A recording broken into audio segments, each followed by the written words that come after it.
All right, so we're live. Sarah, good morning and welcome. Thank you. Excited to be here. So it was your idea to read and talk about Jacques Ellul's Presence in the Modern World for Lent. Um, Mhm. I only know Ellul because I eavesdropped on a conversation you and your dad had about a different book. Oh, And so I thought it would be good to get started with you introducing people to Jacques Ellul. So mhm. take it away.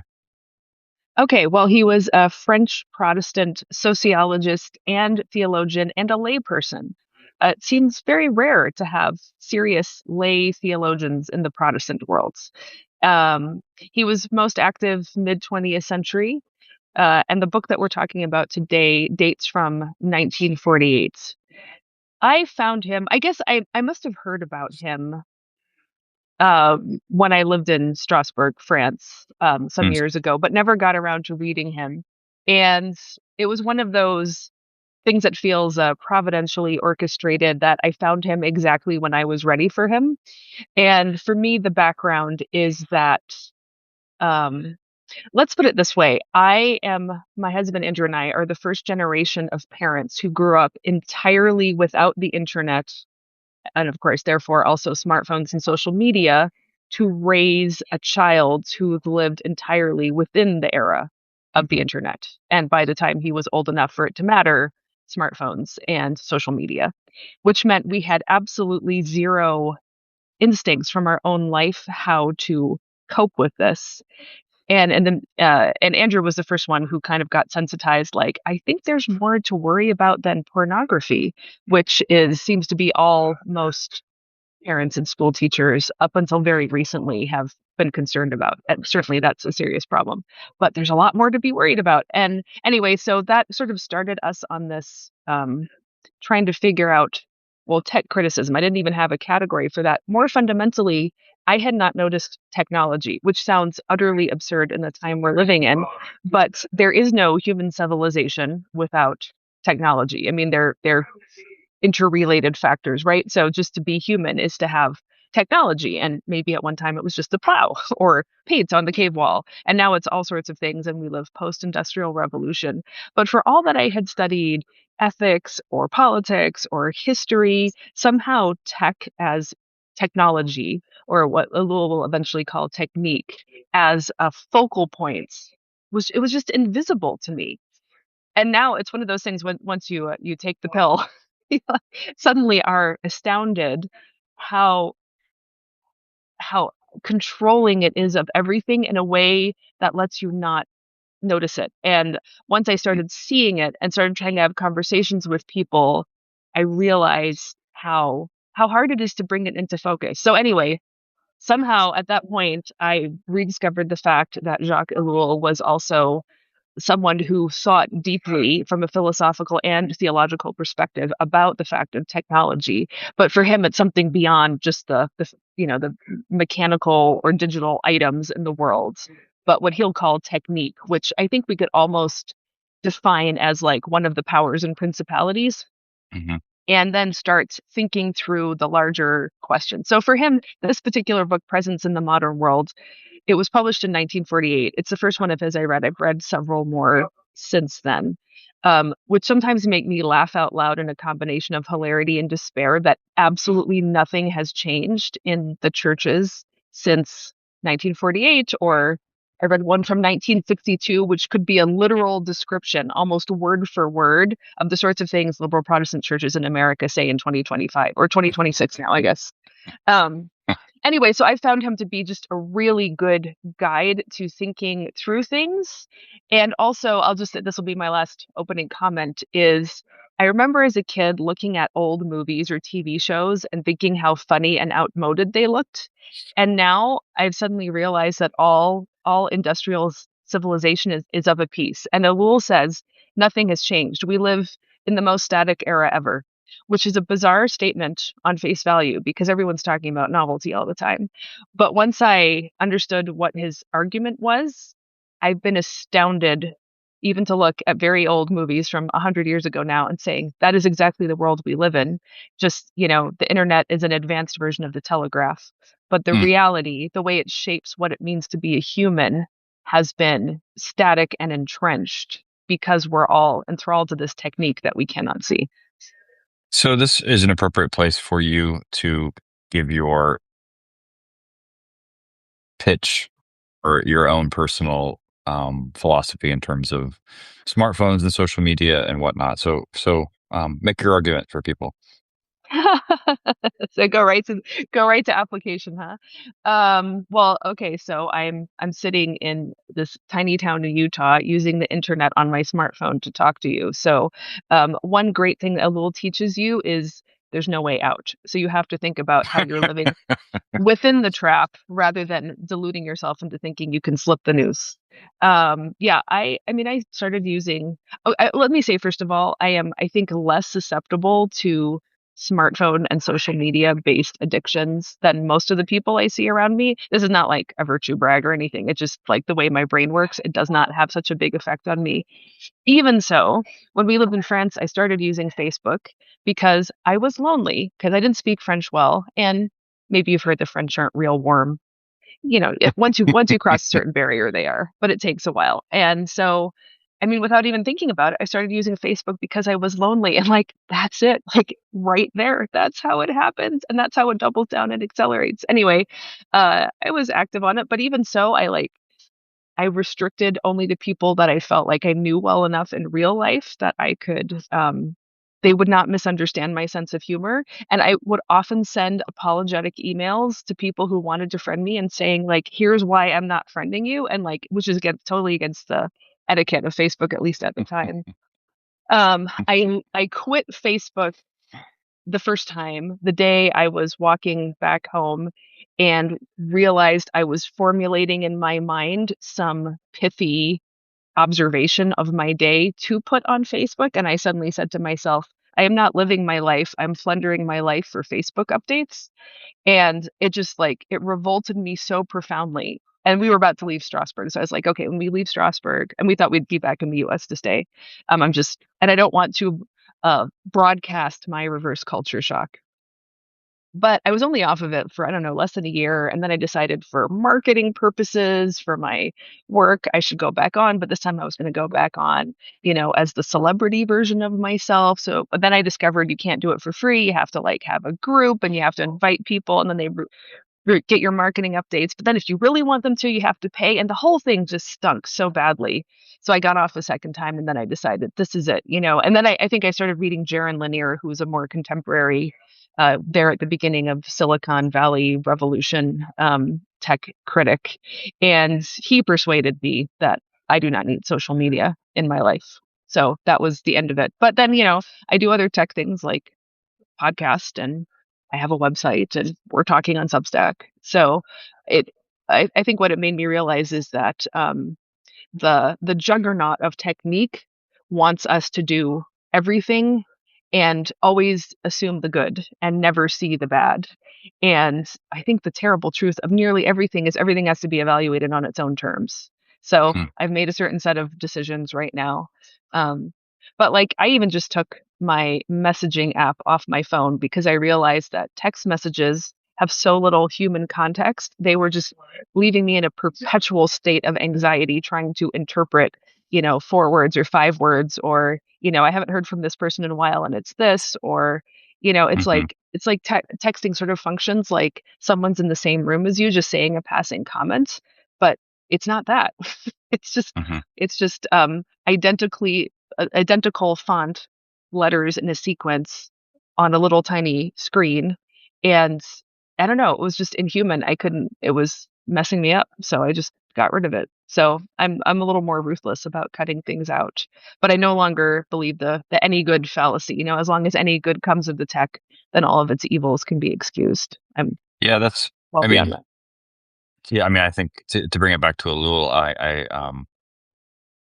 I just noticed over the past year or so that it seems as though people have moved from email to just texting me, um, Mm, without like I was like, well, I didn't choose for this to be my yeah, reality. right, right. It's really strange. So, the first chapter is called "The Christian in the World," um, and he brings a very strong emphasis on our vocation as Christians, in particular lay Christians, um, to be a sign.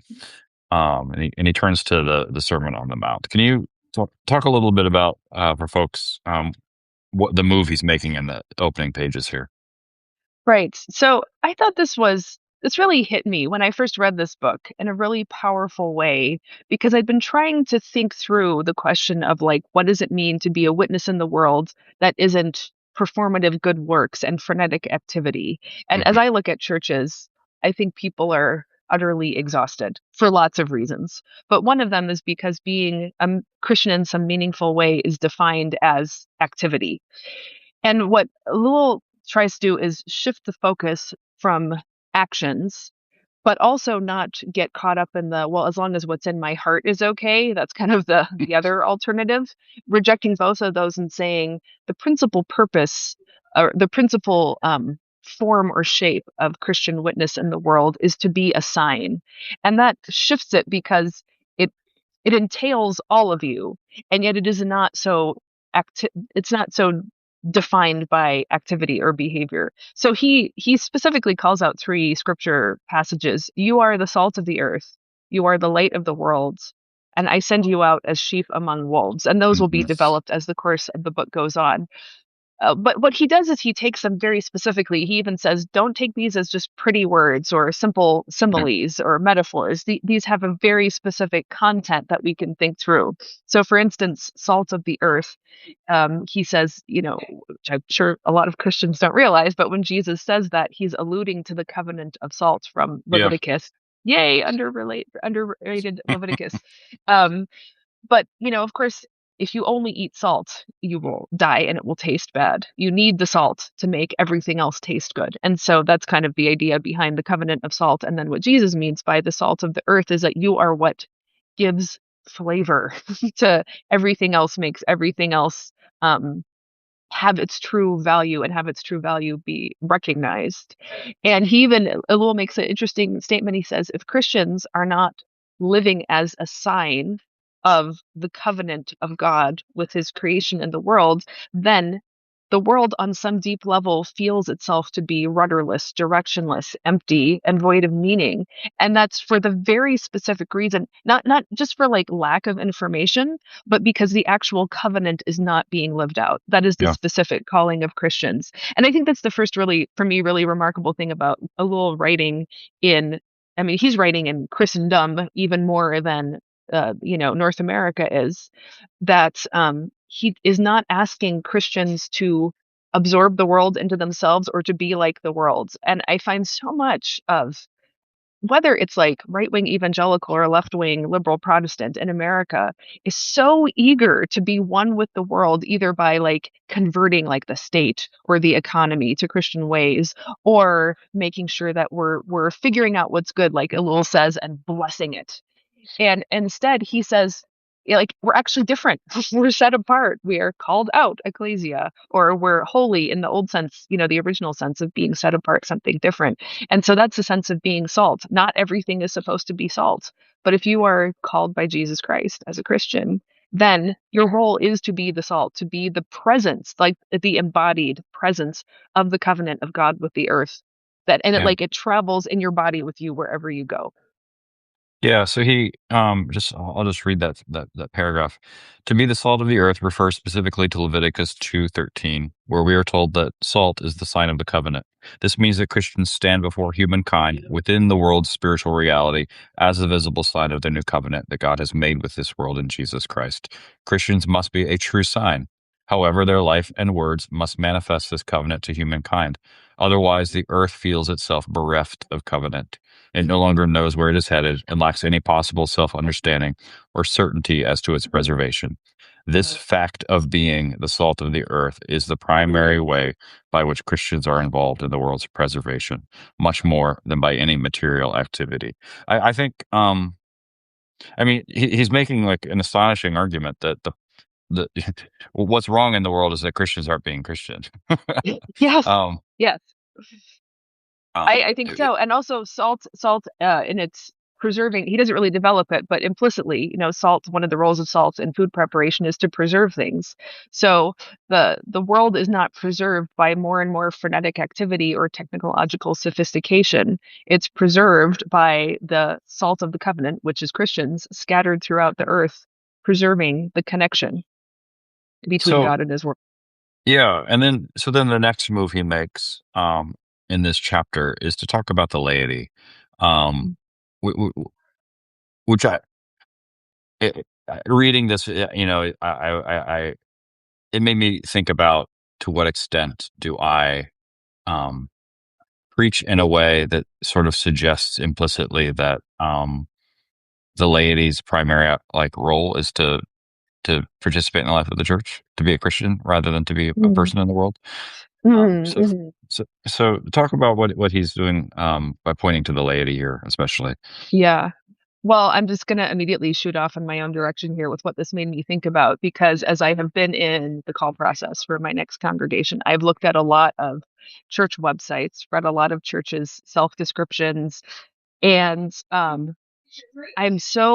I'm aware in a whole new way how much churches have gotten sucked into marketing language, Yep. and but the theological underpinning of it is that the church is a good in itself, and therefore the success of a church is getting more people to be members of the church to do churchy things. Hmm. And of course, like I'm a lifelong Christian. I'm a pastor. I think church is a good thing, but I don't think it's a good thing in itself. And what I find is the companion part of church as a good in itself is the utter loss of the ability to articulate language about God, to speak the primary words of faith. And I think that's exactly what Ellul is trying to get at here, is that the success of a church isn't getting more lay people to do more churchy things in the church, though that will certainly be part of their formation and their refreshment and strengthening as Christians. But it's to literally send them out. And I wonder if one of the reasons why the clergy hasn't gotten so activistic is because we have decided to take over the laity's role from them and then give them marching orders of what they're supposed to do, rather than us understanding our role as clergy being the formation of the disciples, who then are supposed to be, they're the ones who are supposed to go out in the world and figure it out with a level of knowledge and direct personal encounter that even the most activistic pastor cannot possibly have, because of our own kind of set apart role. Yeah, yeah, yeah. To be sent out as sheep as wolves. Yeah, he's got this great line on Will do. the at the bottom of page 5. Um, so Further ironies, I'm reading this off of a Kindle, so my pages don't correlate to yours. he's called out what Jesus calls hypocrisy, and he says it means Mm, that we give up living out our faith within the world. It means that we turn the living person of Jesus Christ into an abstraction. God became incarnate. It is not our job to disincarnate him. I Um, love that line. yeah, there's a lot of good quotes in this book. Um, so yeah, and then from there he goes on to talk about our tendency to want to moralize or Christianize the world's activities. Mm, mhm. Yeah, explain for folks what he's doing there.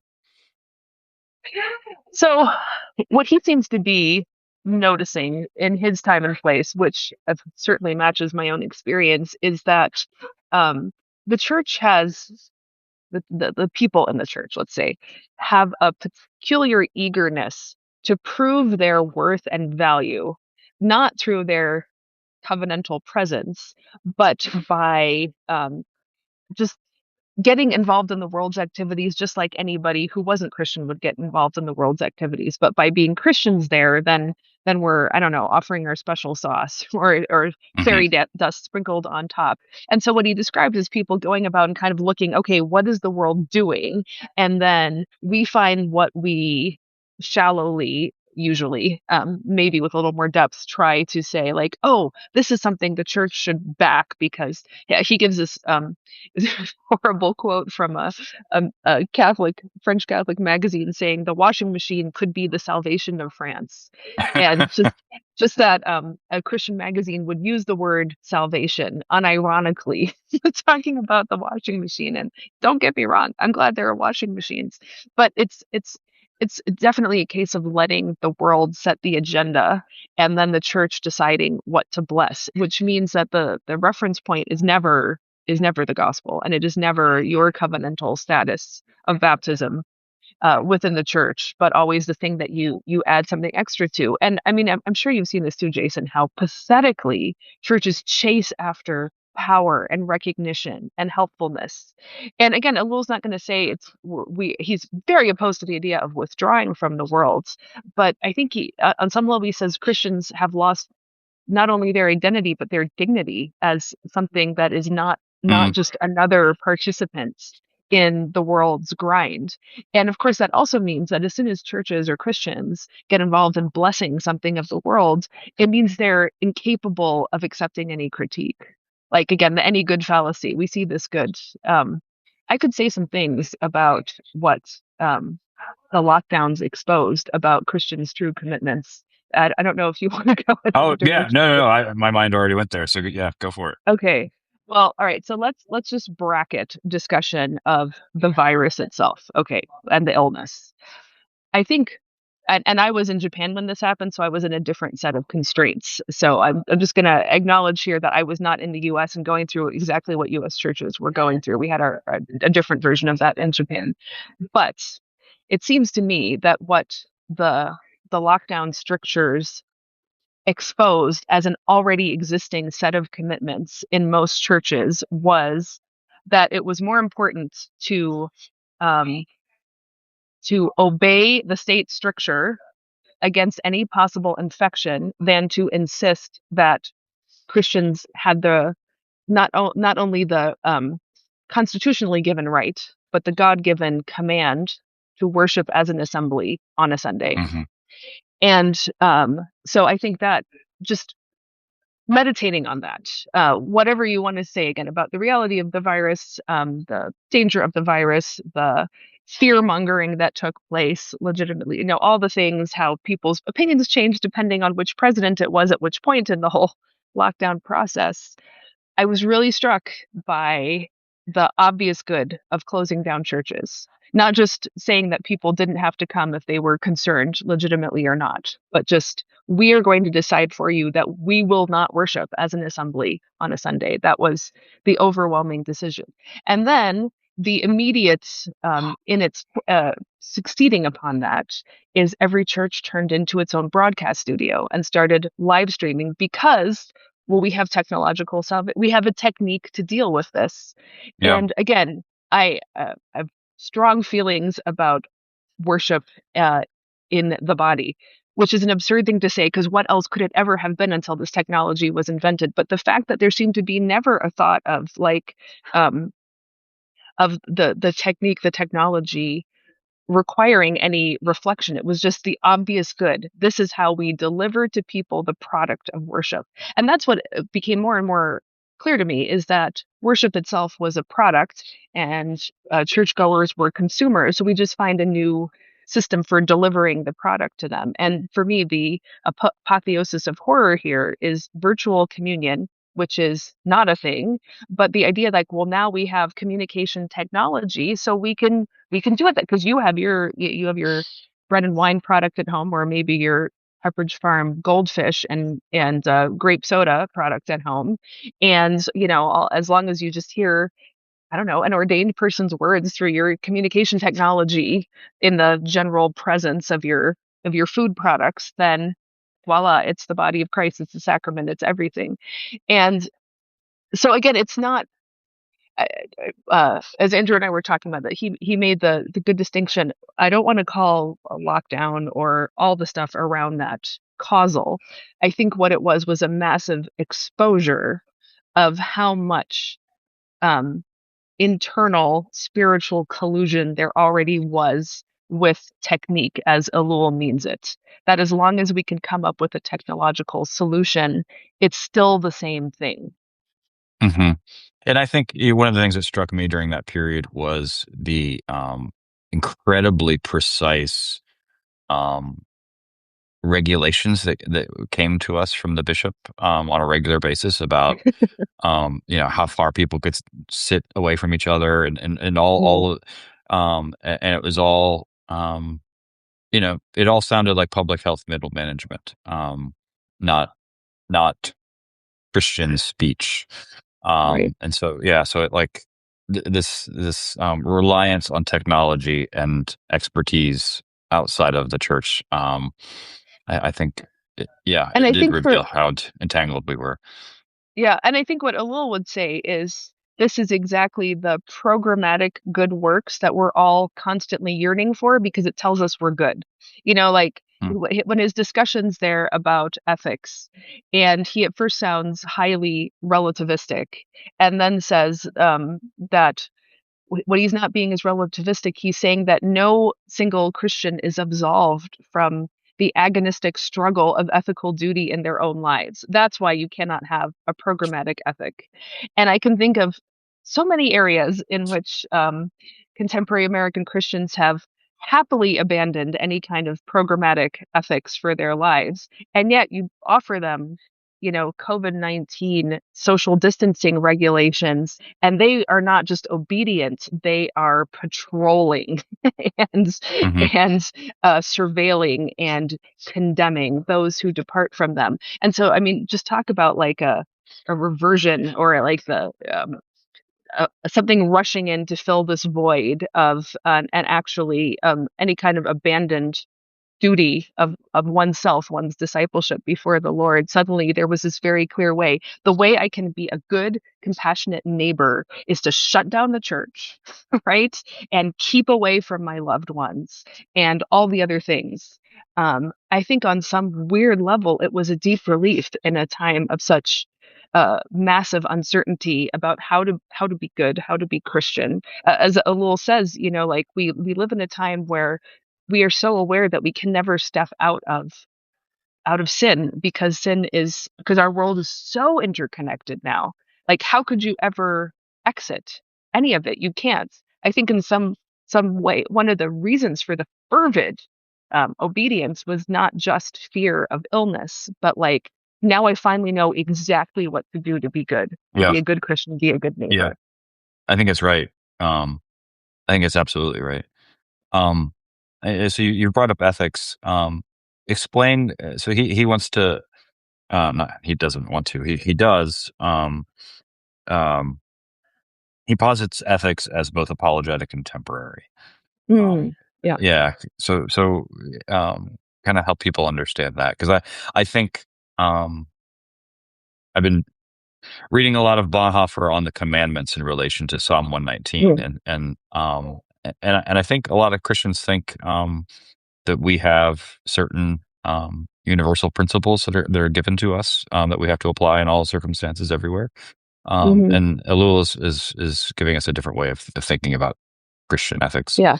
Yeah, he's not a Kantian. That's very clear. There's not a categorical imperative. And yet at the same time, it's clear for Ellul, like for Bonhoeffer. And I haven't seen, but I think Ellul must have read Bonhoeffer. There's some very striking Hmm. conceptual overlap there.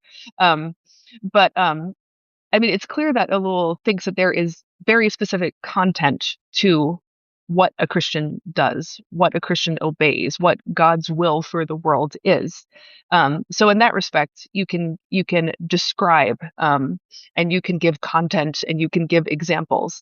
At the same time, I think what he's saying is something like, actually it makes me think of Melanchthon in the Augsburg Confession when he talks about the veneration of saints. He says the third thing we do with saints after first thanking God for them and seeing how they also were sinners and got forgiven. The third thing that you do with saints is to imitate them, but according to your own vocation, and Mm, that's a very important distinctive for Melanchthon. And I think Ellul has something like that here. Is yes, there are the Ten Commandments that are enjoined upon all people, especially upon Jews and Christians, but it's in your life, in your specific circumstances, your set of relationships, your vocation, your time in history, all these things. It's in your particular person that these commandments are being obeyed. So that's what he means, I think, by temporary, is that, we are stuck with making ethical decisions around smartphones and social media or nuclear weapons or pandemics, that in a way that we're not part of the world's experience or history up until now. At the same time, I think the apologetic part, this one I think he'll develop in more detail in further chapters. It's a little bit vague here because he both says that the world cannot recognize truly good works or true works that are truly of God. And at the same time, he seems to be arguing that by doing the truly good works of God, we those themselves will bring the light that will illumine them as good works to the world, and that will be part of the missional or attracting factor of being a Christian in the world. But that one seemed a little underdeveloped to me in this chapter. Hmm. What did you think? So I was reading this in the same context of reading Matthew 4 and Luke 4, to preach the first Sunday of Lent. Um, and I think maybe I thought about it for the first time that, the three temptations that the devil encounters Jesus with are unique to Jesus's vocation. Um, Mm, and therefore, one of the takeaways from reading these scriptures is they should prompt us to reflect on what are the particular ways, um, the tempter might lure us away from our individual vocations in the world too. mm, And that's where I think technology and how it impacts, me personally and my family and my work, that becomes a very pressing question then. mm. Yeah, I mean, it's funny, even someone like Bonhoeffer, his story is so powerful that people want it to be their story. And then because they have his story, they can know what to do. Right? Hmm. And the whole irony of the thing is that none of us are Bonhoeffer. Well, and it's, I mean, to your point about Melanchthon, it's, like going back and rereading all of this Bonhoeffer, it's been helpful for me to see, like, oh, well, so much of his resistance was not, solidarity with Jews per se. It was Christians with Jewish heritage. Mm, And we can look back on that now and say, well, that's not good enough. yeah, um, yeah. yeah, and so it's helpful to see, he's not the complete hero that Christians have wanted to make him. Right, right. Or I think we just, I mean, actually, I'm very fascinated by the whole question of saints and hagiography in the sense of forming our imagination. And I think that we need a lot more of that because if we don't have the saints of the church forming our imagination, something else certainly will. But even I think then it becomes the distinct temptation of religious people, and I think this is maybe what Ellul is coming to again, is to be very programmatic about what Christian discipleship looks like, and it is you should definitely, enjoy the mutual consolation of the brothers and sisters in Christ to help you understand, where you are at in your time and place, and from the historic saints as well. But I think this is the right sense of Christian individualism, is in the end, you yourself are accountable for you yourself before God, and no amount of saintly examples or clearly obeyed commandments absolve you of the agonistic struggle. And I think people are terrified by that, and we don't give them strong enough grace to survive that kind of discipleship. I don't think that's probably my Lutheranism talking here too, but I don't get the impression that people are not getting enough. Well, they aren't getting enough formative detail about ethics or action, but they also are definitely not getting enough strong grace of Christ to even get them to the point where they could start thinking through these questions in their own lives courageously at all, because then the danger of messing up is so crushing that it, The it doesn't it, yeah.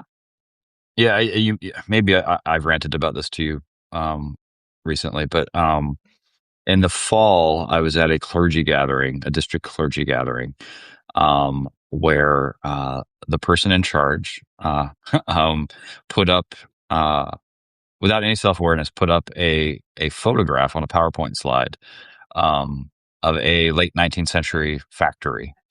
And this is, and I should say, he prefaced before he did that. He prefaced that the purpose of our meeting was to gather around the main thing that binds us all together.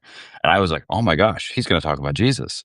And then he throws up this photo of this factory, and he points at it, and he's like, "That's who we are." And I'm like, "What?" And so so he wanted to explain to us that we as the church are a disciple making factory, and that people, yeah, and that people are our raw material, which is just this is just so horrible.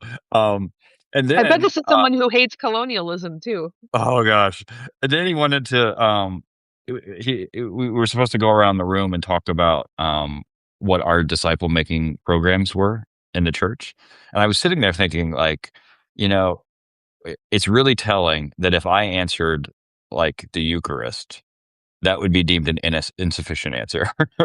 That there has to be a program that is like sent to us from a publishing house with a certain technology, to be prescriptively forming people in a certain way.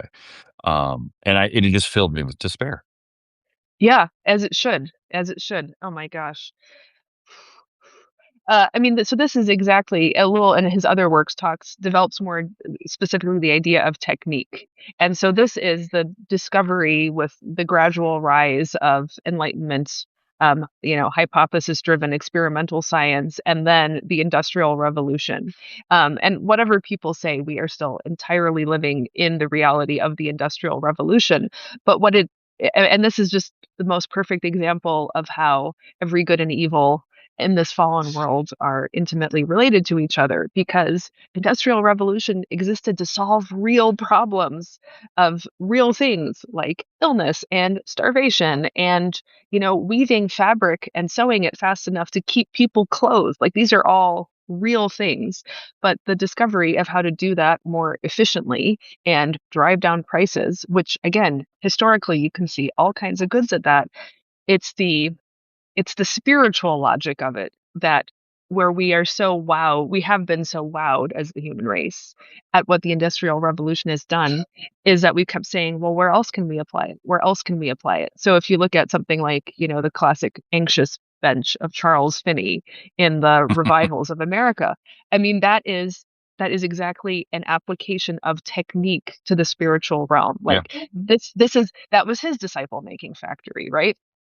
And but that logic is so pervasive. I having spent time in post-communist countries, I get really cheesed off when people cheaply crap on capitalism, because in our world, capitalism's alternative is communism, and communism is as, if not more so, technique driven than Yeah. capitalism. Um, but I think the disturbing fact is that technique has taken over absolutely everything, and that is a product of science. It's a product of industry. It's a product of diplomacy, and then those things recreate and extend them everywhere. So this is why I found Elul so helpful, is even to see this as a factor in its own right. That is it's most obvious to us in the technological realm, but for us as Christians to recognize that this technique logic has completely overtaken and infiltrated the church as well, to the point that an ecclesiastical leader can, with a straight face, talk about human beings as raw materials and the church as a factory for spitting out disciples. It is so violent. Mhm. Why? Like, what kind of and I'm sure this is a person who's really into, like, I guess, anti-colonialist and really into compassion and human rights and recognizing everybody's, special whatever, right? And yet can be And so strength infected with this finders. logic. And what? And strength finders. Oh yeah, right, right. Yeah, again, can be useful, can also become an all-consuming technique, right?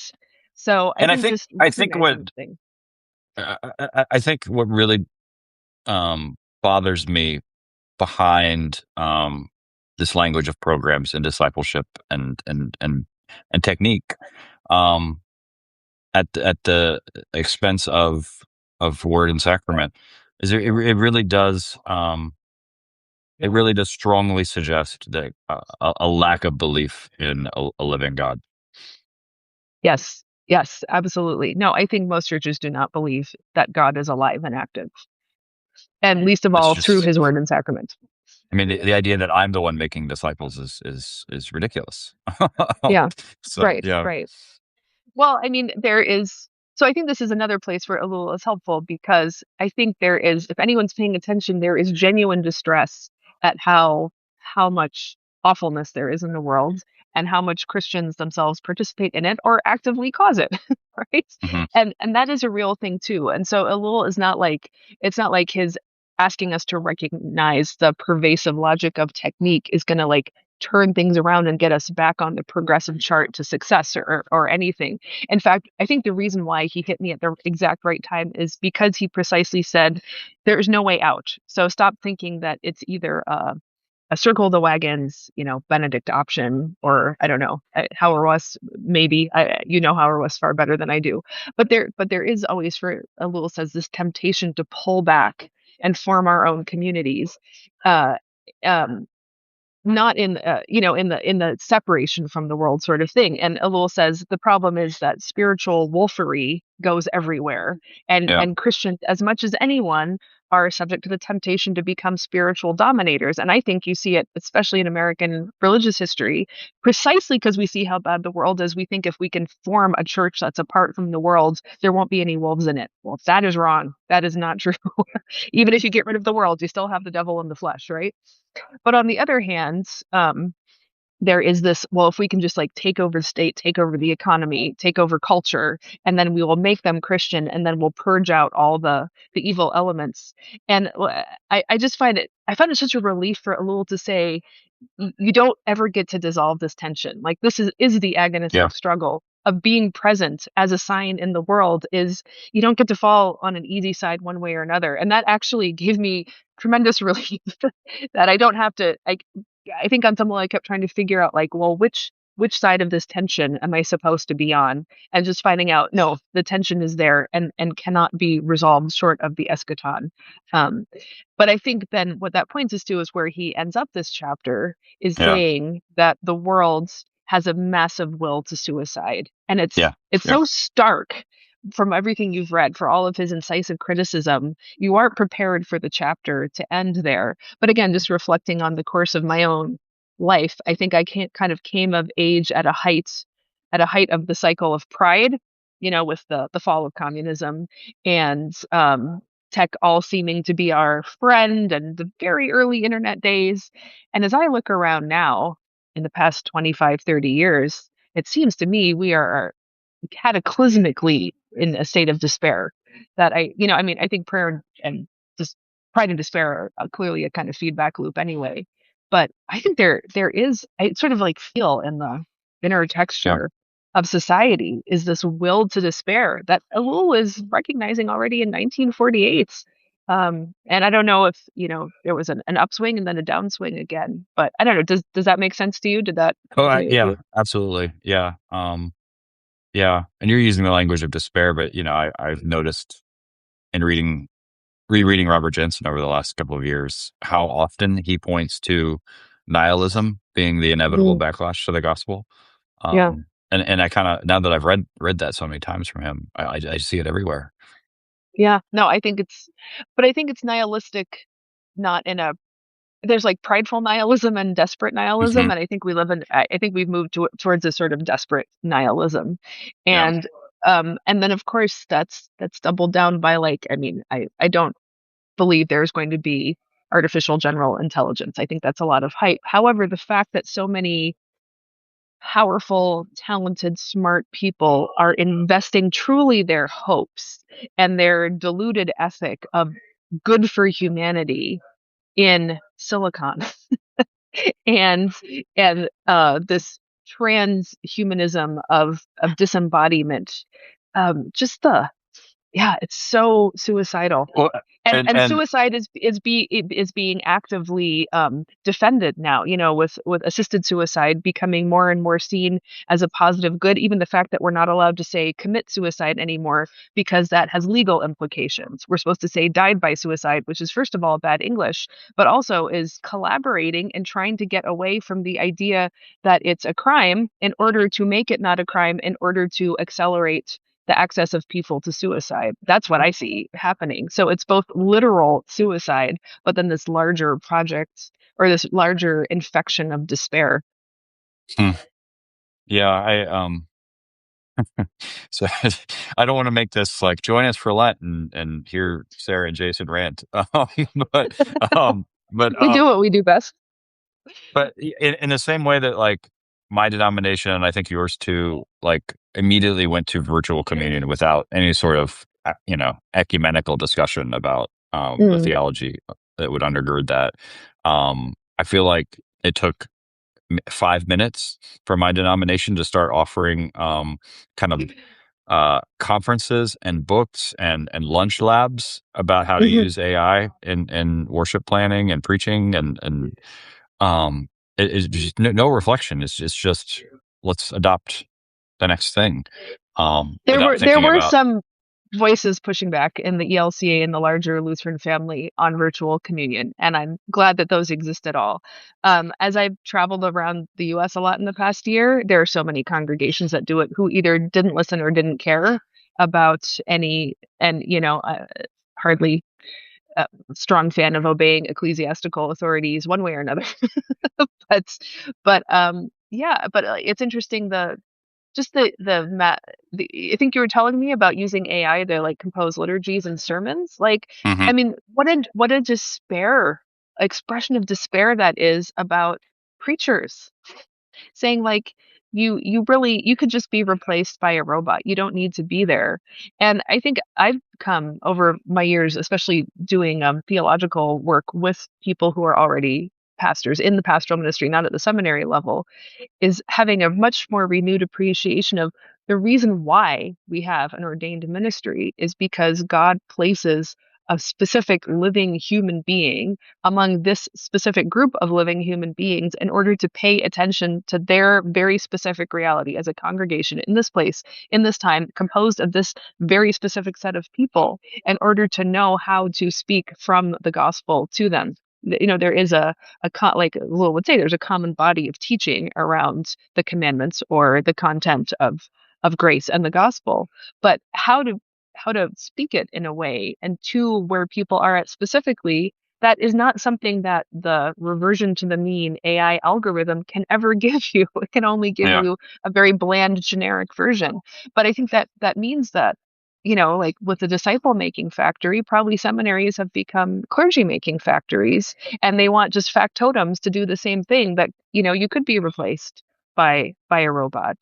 But what I mean, just the hatred and despair, not even hatred, maybe some of that, but just despair of we don't even know what it means to be human anymore.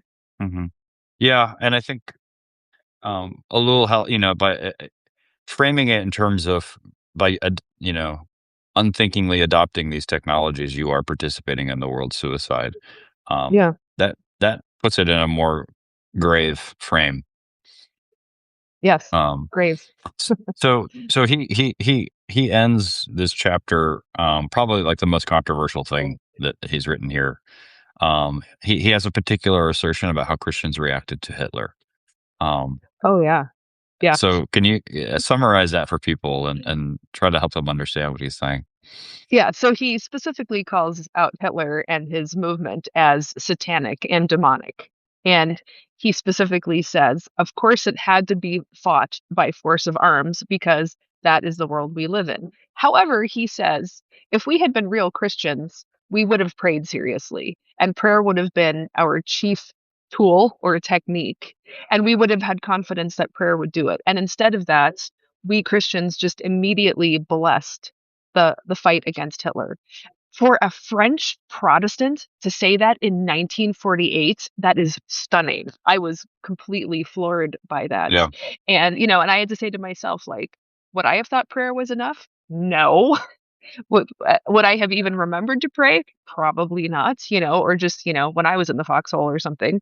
But but yeah, and then he's equally critical of the post-war reconstruction. 1948 is the year the WCC was founded. 1947 is when the Lutheran World Federation was founded, and it kind of came into existence around coping with displaced refugees. There were, Hmm. millions that became the center point of the LWF's initial formation.